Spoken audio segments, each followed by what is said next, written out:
भगवान शिव ने बहुत बार पार्वती जी से कहा था कि आप भक्ति किया करो, देखो मैं भी करता हूँ। तो पार्वती जी कहा करती थी कि मुझे तो भगवान मिल गए हैं, आप देवों के देव महादेव हो, मुझे क्या जरूरत है भक्ति करने की। भगवान शिव बहुत समझाया करते थे कि जीव को भक्ति अवश्य करनी चाहिए, साधना करनी चाहिए, उस परमात्मा की भक्ति करो। लेकिन उस पार्वती के गला या बात उतरा नहीं करती। पुण्यात्माओं, जिस प्राणी को सुख गणा है वो सुख इस प्राणी का महादुश्मन है। कबीर साहब कहते हैं, सुख के माथे पत्थर पड़ो, जिसते नाम हृदय ते जावे, और बलिहारी व दुख के जो पल पल नाम रटावे। तो पार्वती को इतना सुख था, सभी देवी देव हाथ जोड़ा करते थे और सर्व ऐश्वर्य उपलब्ध थे, तो उसने क्या जरूरत थी भक्ति करने की। तो इसलिए भगवान शिव के पास जो मंत्र था वो स्वयं जाप करते थे, वो पार्वती जी को मंत्र बताया नहीं। एक दिन भगवान शिव सैर सपट्टे को गए हुए थे बाहर, पीछे से नारद जी आ गए और नारद जी बोले कि हे माता, आप जन्म और मरण के दुख को सहन कर रही हो और आपके घर में एक ऐसी अनमोल वस्तु है जिसके सेवन करने से आपका ये जन्म और मृत्यु मिट सकता है। पार्वती जी ने पूछा कि भाई नारद, ऐसी कौन सी वस्तु है, मुझे तो मालूम नहीं। उस नारद जी ने बताया कि आप भगवान शिव के पास एक मंत्र है, अमर मंत्र, और वो किसी को नहीं बताते और स्वयं मंत्र का जाप करते हैं, जिस कारण से वो अमर हैं। और उस मंत्र के अभाव से आप जन्म और मृत्यु को प्राप्त होते रहते हो। आपका 108वां जन्म है और भगवान शिव कांस्टेंट चल रहे हैं, और ये जितने भी ये कंकाल टंगे हुए हैं सिर के रूंड तेरे, ये आपके हैं। आप 107 बार मर चुकी हो, 107 बार ही आपने भगवान शिव को ही वर रूप में चुना है। 107 जन्म आपके हो चुके, 108वां चल रहा है। तो पार्वती जी का यह बात खटकेगी कि सचमुच ये मेरे ही सिर हैं, अगर आपके ही हैं ये। लेकिन ये बात गले नहीं उतरे कि भगवान शिव के पास ऐसा मंत्र और मुझे ना देवे, क्योंकि वो मुझे बहुत प्यार करते हैं, मेरे लिए वो सर्वस्व सौंप सकते हैं, सब कुछ दे सकते हैं। ये नहीं हो सकता नारद जी। नारद जी कहने लगे कि देख ले माता, अभी तक आपने उनको एज ए हस्बैंड ट्रीट किया है, एज ए गॉड ट्रीट नहीं किया। अभी तक आपने उसको पति रूप में व्यवहार किया है, आपने उनको भगवान नहीं समझा। और जब तक आपके हृदय में यह डिमांड नहीं होएगी, गुरु जैसे गॉड गुरु जो होते हैं वो भगवान के तुल्य ही माने जाते। तो भगवान शिव उस समय इस मंत्र के प्रदान करने वाले गुरु थे। नारद जी तक कह के चले गए। अब पार्वती की नींद हराम होगी कि भगवान को आने दे, और मुझसे कोई अवश्य कोई ऐसी गलती बनी है जो ऐसी वस्तु को मुझसे छुपा रखा है, मैं अवश्य अभाग्नि कोई गलती कर रही होंगी। एकदम नम्रता आई। पहले तो पार्वती जी जैसे पति पत्नी बोलते हैं ऐसे बोला करती थी, और उस दिन आते ही चरणों में दंडवत प्रणाम किया और पैर पकड़ के रोने लगी। भगवान शिव ने पूछा कि किसने क्या कह दिया आपको, क्यों रो रहे हो, बताओ मुझे एक बार। तो पार्वती ने कहा कि आपके रहते मुझे कौन क्या कह सकता है, लेकिन मैं बहुत निकम्मी हूँ कि मैं ऐसी कोई गलती कर रही हूँ जिस कारण से आपने मुझसे एक अनमोल वस्तु छुपा रखी है।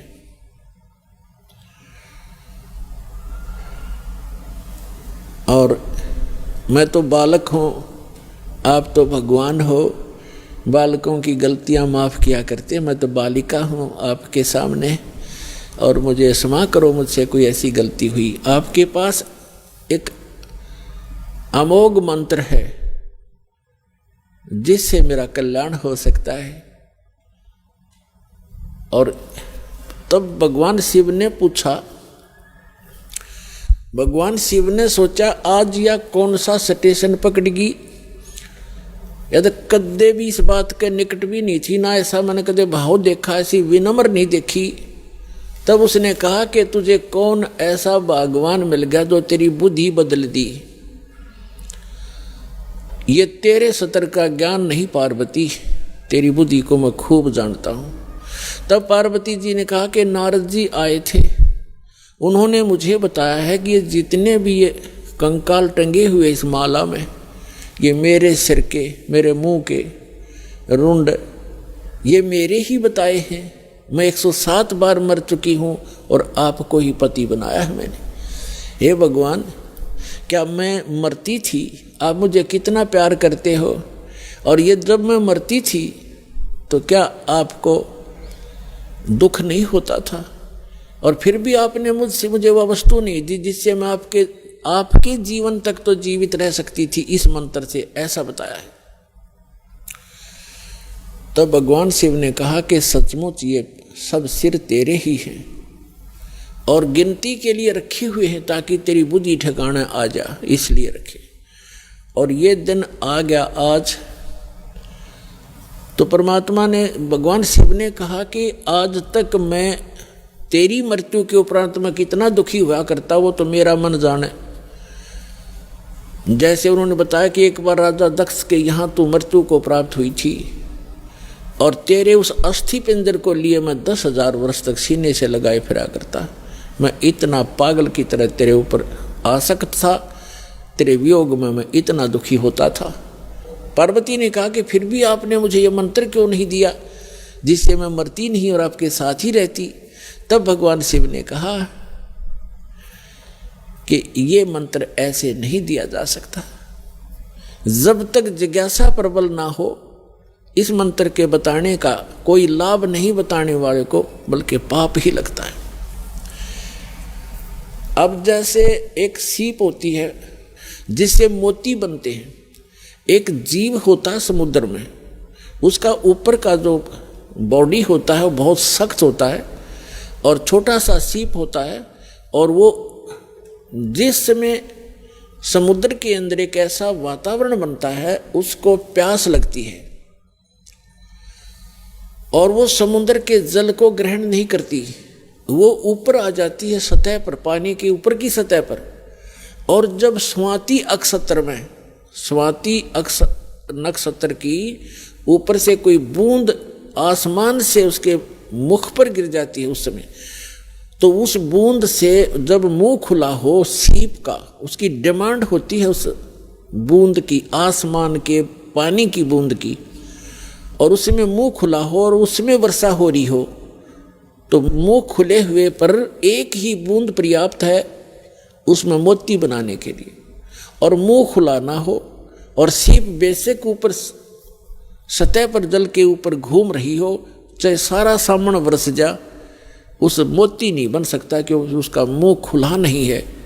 तो ऐसे ऊपर बगैर मुंह खुले और उस बूंद की कोई वैल्यू नहीं है, व्यर्थ जाती है।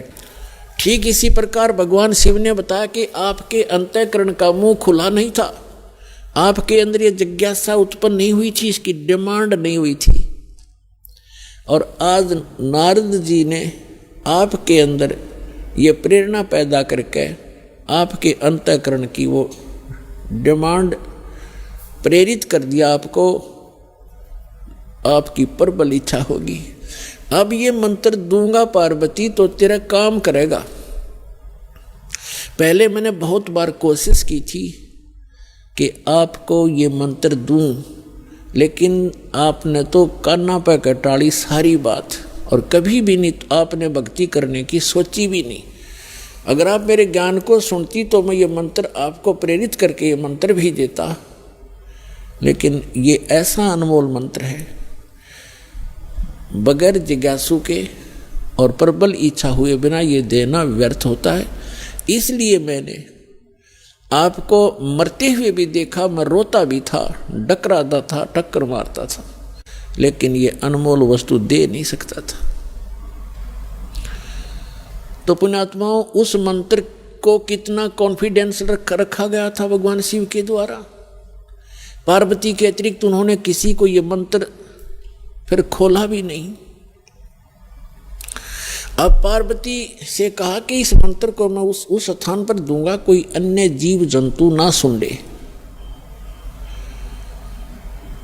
तो वो कहाँ ले गए उनको? वहां ले गई जहां आज अमरनाथ नाम से स्थान प्रसिद्ध है। वहां एक उस स्थान पर एक सूखा वृक्ष था, सूखा वृक्ष खड़ा था, उसके पत्ते नहीं थे, टहनी अवश्य खड़ी थी, पत्तों रहित सूखी। और उसकी एक खोगड़ में, खोगड़ माने वृक्ष के अंदर एक उसके तने में एक सुराख बन जाता अपने आप ही कुदरती, और उसमें एक मादा तोते ने अंडे दे रखे थे, उत्पन्न कर रखे थे। एक तोते के अंडे थे उसमें, क्योंकि अगर कोई हरे वृक्ष के नीचे बैठते हैं तो कोई ना कोई पक्षी भी आकर बैठ सकता था, दिखाई नहीं देता, इसलिए ऐसे सूखे वृक्ष के नीचे बैठे जाकर कि कोई पक्षी भी निकट आएगा तो पता लग जाएगा। तो उससे पहले भगवान शिव ने अपने दोनों हाथों को ऐसे जोर से बजाया 3 बार, और इतना भयंकर नाद हुआ, आसपास के पक्षी और पशु सैकड़ों किलोमीटर दूर उड़कर चले गए, इतने भयभीत हो गए। और जो अंडे थे वो भी बच्चे बनकर उड़ गए। एक अंडा वो खराब था, डिफेक्टिव था, वो वहां रह गया। अब पुण्यात्माओं देखना, ये है कंप्लीट स्पिरिचुअल नॉलेज, ये संपूर्ण अध्यात्म ज्ञान है। अब आप देखते हो जैसे अस्थि उठाते हैं, अस्थि फूल उठाते हैं, जो हार्ड जीव के, मनुष्य के, स्त्री या पुरुष के जला दिए जाते हैं, शरीर को अंतिम संस्कार कर दिया जाता है शरीर का, उसके बाद उसके कुछ कण हड्डियों के बच जाते हैं, उनको फूल बोलते हैं, अस्थि बोलते हैं। उनको वहां से उठाया जाता है उस राख से, और कहाँ डाल के आते हैं? गंगा में, दरिया में। क्यों डालते हैं? ये तो एक बहकाने वाली बात है कि वहाँ गति करवाने जाते हैं। मरने के बाद जीव चला गया जहाँ जाना था, उन हड्डियों के कहीं फेंकने से, दरिया में डालने से गति होती है। उसका मूल उद्देश्य ये है कि जैसे हम जिस बॉडी में रहे हैं, ये शरीर हमने सबसे प्रिय है। इंसान कोई रोगी हो जाता है, रोग भयंकर होता है, उसमें बहुत इलाज करवाना पड़ता है, तो अपने मकान और ज़मीन को भी बेचकर इस शरीर को सुरक्षित रखना चाहता है। ये कितना प्रिय होता है। और इसको छोड़कर जब ये प्राणी जाता है, पहले ये ऊपर ले जाया जाता है, वहाँ तपस्शिला पर इसको भूना जाता है, इसके अंदर से गंध निकालकर फिर इस जीव को फेंक दिया जाता है। ये आकाश मार्ग से आकर धर्मराज के दरबार में पंक्ति में खड़ा हो जाता है। इस प्रोसेस में इसको 10-12 दिन लग जाते हैं, इसलिए 13वें दिन ये वापस आ जाता है जहाँ इसने गधा बनना है, कुत्ता बनना है, सूअर बनना है या भूत बनना है, उस लाइन में फिर लग जाता है। तो ये प्रेत बन जाते हैं अधिकतर, भूत पूज कर भूत बनेंगे, तो हम सब भूतों की पूजा ही करते थे। तो प्रेत बनकर आता है कहाँ? अपने घर में। घर से फिर अपने शरीर को खोजता है, मेरा शरीर कहाँ, उसमें प्रवेश करूं। फिर वो वहाँ से चलता चलता जाता है, क्योंकि एक फिल्म सी बनी होती है, वो फिर वहाँ जाता है जहाँ उसका अंतिम संस्कार किया होता है। तो वहाँ अगर वो अस्थि नहीं उठाई जाती है तो वो जीव उन अस्थियों को चिपक जाता, मेरी है, ये मेरी है, उनका चिपका रहता वहाँ पर। और उन्होंने, जिन गुरुओं को ज्ञान तो था नहीं, उन्होंने सोचा कि ये अस्थि अगर यहाँ से उठा कर और कहीं फेंक आवें, दरिया में डाल दें, तो ये कि उस प्रेत का हाथ ना लगे, वो यहाँ चिपक कर ना बैठे इन शमशान घाट में, यहाँ गांव में ना रहे, कहीं और चला जा। इसलिए उसको उठाकर उनकी अस्थियों को जल प्रवाह कर देते हैं। वहाँ डालने के बाद फिर इसको पता ही नहीं लगता वो कहाँ गई। इनका ये उद्देश्य होता है कि वो वहाँ से जगह छोड़ जावे, उनकी खोज में उड़ा गंगा किनारे धक्के खाता रहे। तो पुण्यात्माओं, ये अस्थि उठाने की ये प्रक्रिया यहाँ से चली है। और इसे उठाओ या ना उठाओ, ये कोई फायदा नहीं, उसमें कोई लाभ या हानि नहीं है उस जीव को जो चला गया शरीर को छोड़कर बाद की क्रियाओं से। अब ऐसे ही जैसे आपको बहुत बार बताया है कि इस प्राणी को मानव शरीर दो प्रकार से प्राप्त होता है। एक तो 84 लाख योनियों को भोग गए, एक टर्न वाइज एक मानव शरीर कंपल्सरी प्राप्त होता है। और दूसरे प्रकार का वो होता है जो शुभ संस्कारों से लगातार भी कई मनुष्य जीवन आपके पूर्व जन्म के पुण्य संस्कारों से हो जाते हैं। तो एक सुखदेव नाम के ऋषि हुए, फिर वो बाद में उनकी आत्मा 84 लाख योनियों को भोगती भोगती, और तोते का संस्कार था उसका। अब तोते में उसका इतना ही संस्कार था कि उस गंदे अंडे में ही उसकी वो अंडा उसके निमित्त था वो अंडा। जैसे गर्भ में ही कई बच्चे मर जाते हैं, तो उनका उतना ही संस्कार होता है उस मनुष्य जीवन का, तो वो पूरा कर लिया उसने। एक मनुष्य जीवन गर्भ में मर जाना, बाहर आते ही मर जाना, इस तरह। अब उसका संस्कार था इतना ही कि उस अंडे में उसकी आत्मा आई और अंडा गंदा हो गया। अब उसके बाद भी वो उसका चिपका रहा कि मेरा है, वो आत्मा वही रही। और बाकी अंडे जो स्वस्थ थे, भगवान शिव की अपनी जो धारणा से कि आसपास कोई अंडा हो वो भी स्वस्थ हो जाए, तो वो उस ताड़ी बजाने से अंडे बच्चे बनकर और पक्षी बनकर उड़ गए। अब वो संस्कार था उसका ऐसा ही निर्धारित था कि वहाँ भगवान शिव कथा सुनावेगा पार्वती को, और उसके संस्कार से फिर वो परमात्मा, क्योंकि कोई भी ज्ञान उपदेश दिया जाता है पहले सत्संग किया जाता है। तो भगवान शिव ने पार्वती को पहले उस अमर परमात्मा की कथा सुनाई कि कोई ऐसी शक्ति है, इनको वैसे ज्ञान नहीं, लेकिन वेदों से जैसा इनको ज्ञान प्राप्त हुआ तो ये बता रहे थे कि पार्वती उस परमात्मा की भक्ति करनी चाहिए, उस भगवान की भक्ति से जीव का मोक्ष होता है।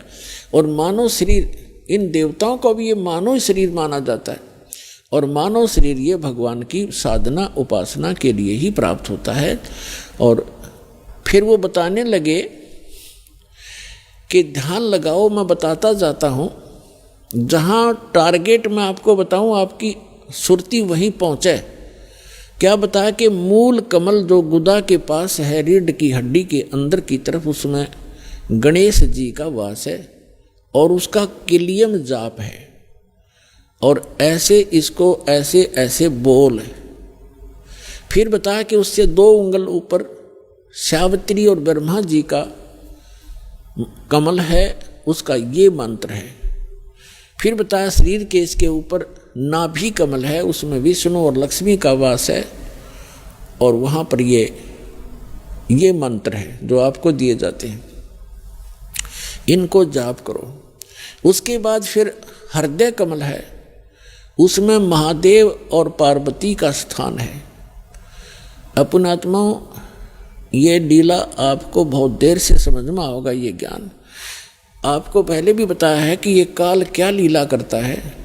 ये एक ब्रह्मांड के सर्वोपरि शिखर में, चोटी में, वहाँ 3 स्थान बनाकर रहता है, और वहाँ 3 ही रूप धारण कर लेता है, और वहाँ इस दुर्गा के ये 3 ही रूप बनाकर अपने साथ रखता है।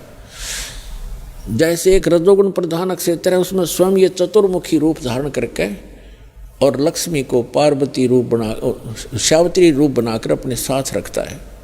एक सतोगुण प्रधान क्षेत्र है, उसमें ये स्वयं विष्णु रूप धारण कर लेता है और लक्ष्मी को और उसको दुर्गा को लक्ष्मी रूप में रखता है।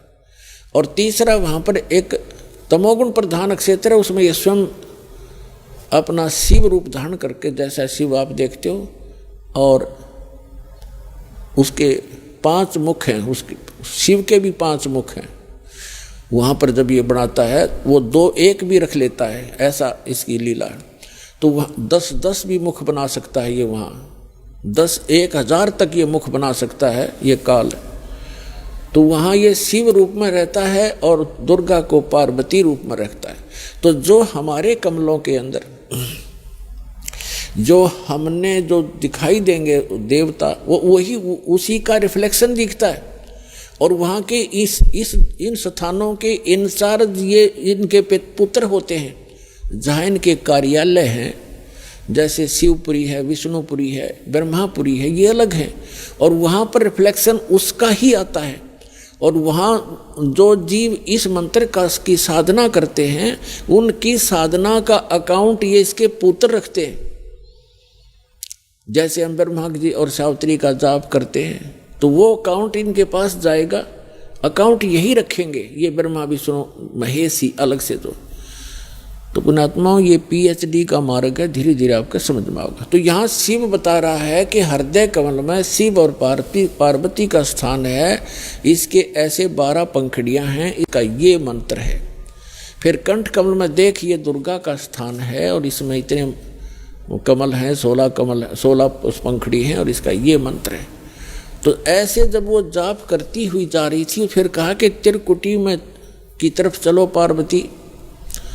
अब जो ही वो ऊपर को उठी, यहाँ से समाधिस्थ हो गई वो, क्योंकि पुण्यात्माएं जो होती हैं उनका शरीर एक बहुत कोमल होता है, उनमें इतने विकार नहीं होते जैसे हम कलयुग में आ गए। सतयुग में क्या था?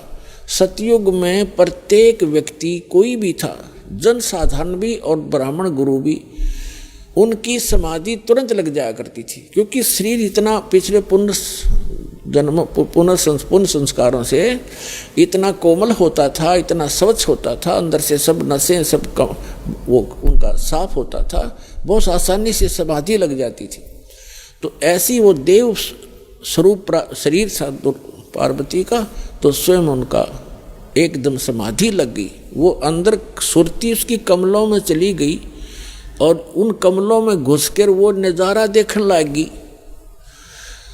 अब जैसे पुण्यात्माओं, आप सिनेमा देखने जाते थे पहले, अब तो नहीं देखेंगे हम, पहले सिनेमा देखने जाते थे 3 घंटे, 3 घंटा का न्यू पता नहीं चला था किस में गए, क्योंकि कभी कुछ देख रहे हैं, कभी कुछ देख रहे हैं, कभी कुछ देख रहे हैं। 1 सेकंड में वो होया पावा था, खत्म होगी भाई।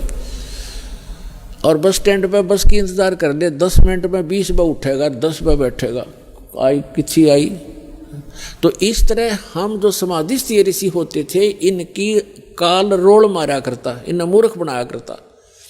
जैसे किसी भी एक कमल में ये प्रवेश कर गए, एक कमल जैसे टीवी चैनल में कोई चैनल ऑन कर लिया और उसमें जो भी नज़ारे हैं वो यहाँ से बिल्कुल हटकर हैं, और वो ऐसे दृश्य हैं यो मन देखता देखता दंग रह जाता है, इसको पता नहीं चलता कितना समय बीत गया। तो इस प्रकार वो काफी समय तक ये नज़ारे देखा करते, मोक्ष नहीं हुआ इनका। तो जो दास आपको कंसेप्ट क्लियर करने जा रहा है, इस प्रकार पार्वती का कोई चैनल ऑन हो गया और उस चैनल में वह घुस गई, लागी सिनेमा देखने। अब जब सुरती चली जाती है दूर, तो आभास शरीर को नहीं होता। जैसे हमने कई बार देखा कि बातें कर रहे होते हैं बस स्टैंड पर, और कुछ जो हमें नहीं ज़रूरत जिन व्हीकलों की, जैसे हम इंतज़ार कर रहे हैं बस की, अरे कोई ट्रक आ गया और उसके हमारे पास से गुजर गया हॉर्न देता हुआ, हमें पता भी नहीं वो हॉर्न कब देकर बजा के चला गया। हम इतने उन बातों में मगन हो गए, इतनी सुरती हमारी वहाँ से हट गई। तो ऐसे पार्वती की सुरती हट गई और शिव जी बता रहे थे कि ऊपर देखो मूल कमल में आपको ऐसे दिखाई देगा, हृदय कमल में ऐसे दिखेगा। तो पार्वती की समाधि लगी, किसी कमल में पहुंच गई, वह घुस गई उसमें, वह सैर सपट्टे कर रही। उधर से वो गंदा अंडा जो था तोते का वो स्वस्थ हो गया भगवान की चर्चा सुन के। और एक महापुरुष के मुख से वो जल्दी असर करती है। तो उसी समय वो स्वस्थ होकर अंडे से बाहर निकलकर बच्चा भी बन गया तोते का। और वो तोता फिर भगवान शिव बता रहे हैं कि ये मंत्र जाप करो, इसको ऐसे ऐसे जाप करो, किलियम किलियम जपो गौरा, सुन मंडल में पहुंचा बोरा। इस पर काफी लंबा प्रकरण है, फिर बताएंगे। और ऐसे हरियम हरियम जपो, तो सारा बता रहा था। तो वो बता रहा था, पहले तो पार्वती कह रही थी हाँ ऐसा ऐसा है, हाँ जी। तो फिर तोता लग गया कहने हाँ जी। अब पार्वती तो समाधिस्थ, भगवान शिव ने अला के देखा हुआ तो समाधिस्थ हो रही है, और हाँ जी की आवाज कहाँ से आ रही है। तो जब उसने देखा कि अवश्य यहाँ कोई व्यक्ति है, इधर उधर देखा तो तोते ने सोचा है भी वो शिव जी पकड़ेगा, तेरी टिटवी दाबेगा। अब वो उड़ लिया, तोता वहां से उड़ लिया फर्र दही करके। अब शिव जी ने देखा कि इसने मेरा मंत्र प्राप्त कर लिया। तोता बड़ा बदमाश होता है, यो किताब बोल रहेगा इसने। और ये ऐसे बताने से किसी व्यक्ति के हाथ लग गया। जैसे ये राक्षस क्यों बन गए, जो साधना करते थे मर्यादा तोड़ गए, सब विकार करने लगे, और उस भक्ति की से उसमें सिद्धियां उतनी ही आ गई जो देवताओं में थी, लेकिन उनके कर्म बिगड़ गए, तो वो बराबर की शक्ति युक्त हो गए और दुखदायी एलिमेंट बन गए। इसलिए इन मंत्रों को अभी तक हम गुप्त रखते हैं कि एक आम जो बगैर किसी अधिकारी के इसको दिया नहीं जा सकता, यह हानि कर सकता है, फिर आम समाज के लिए भी दुखदायी बन जाता है। तो ये कारण था कि जनसाधारण कहते हैं भाई ये मंत्रों को तुम्हारे गुरुजी गुप्त क्यों रखते हैं। अब उनको क्या पता, जगत को भगत की मर्यादाओं का ज्ञान नहीं होता, तो श्रेयाम सार्वजनिक क्यों नहीं करते, वो सबको क्यों नहीं बताते। कोई बात है, अब आपके पास 20 लाख रुपये हैं तो बांट देना सबको, खड़ा होगा गली में बांट दे 10-10 रुपये, 100-100, 500, 1000-1000। जब तेनों कहेगा कौन से बेटे ने दूँ, जो सा ठीक ठाक रखे, खराब ना कर दे। तो ये एक अनमोल धन है, ऐसे नहीं बांटा जाता। तो भगवान शिव पीछे पीछे और तोता आगे आगे, दोनों में सिद्धि, उस मंत्र से वो भी मंत्रित होकर के सिद्धि युक्त हो गया और वो भाग लिया। आगे तोते का शरीर छोड़कर वेद व्यास की पत्नी ने जमाई ली, उसके माध्यम से वो सूक्ष्म रूप से गर्भ में पहुंच गया। और जब उनका मिलन हुआ पति पत्नी का, तो उस समय उसमें बॉडी धारण कर ली वेद व्यास और उसकी पत्नी से, और गर्भ में रहा। तो भगवान शिव आए पीछे पीछे और कहा कि पार्वती, वो व्यास की पत्नी, तेरे पेट में मेरे ज्ञान का चोर है, मैं इसे मारूंगा। तो उसने कहा कि क्यों मारोगे, क्या गुस्ताखी कर दी, यदि कोई जीव, मुझे तो मालूम नहीं, आप तो अंतर्यामी हैं भगवान, आपने को पता होगा क्या बात होगी कि इसने मेरा अमर मंत्र चुरा लिया, सुन लिया, और ये अमर हो गया, और कहीं ये किसी और को बताओगा, इसलिए मैं इसने खत्म करूंगा, मारूंगा। तो व्यास की पत्नी कहने लगी, बोले नाथ, एक तरफ तो आप कहते हो ये अमर हो गया तो आप मारोगे कैसे इसको। तो शिव जी वहां से आ गया, भाई बात तो ठीक है, गर्भ में ऐसे साधक को हानि नहीं पहुंचा सकता, जो पूर्व जन्म के कुछ संस्कारी होते हैं वो गर्भपात से मरण नहीं होता उनका। और फिर व्यास जी और उसकी पत्नी भी साधक थे, तो साधक को कोई भी देव जो हानि नहीं पहुंचा सकता। तो भगवान शिव वापस आ गया। अब कहने का भाव ये है दास का कि पार्वती जी को वो मंत्र मिला भगवान शिव से, कहाँ, जहां पर आज हम एक अमरनाथ का मंदिर मानते हैं, अमरनाथ मानते हैं, और वहां अपने कल्याण के लिए हम वहां दर्शनार्थ जाते हैं कि हमारा मोक्ष हो जाएगा। अमरनाथ पर जाने से नहीं, अपने आत्माओं वो मंत्र से मोक्ष हुआ पार्वती का, उस अमरनाथ से नहीं। अमरनाथ एक स्थान है जहां पार्वती जी को वो अनमोल मंत्र प्राप्त हुआ था। अब इस दास के पास वो कंप्लीट स्पिरिचुअल नॉलेज है, वो अमर मंत्र है। ये अमर मंत्र जो भगवान शिव ने पार्वती जी को दिया, ये तो इतना अमर है, जब तक शिव रहेगा पार्वती की मृत्यु पुनः नहीं होगी। और एक दिन पार्वती भी मरेगी, शिव भी मरेंगे, ये अविनाशी नहीं है।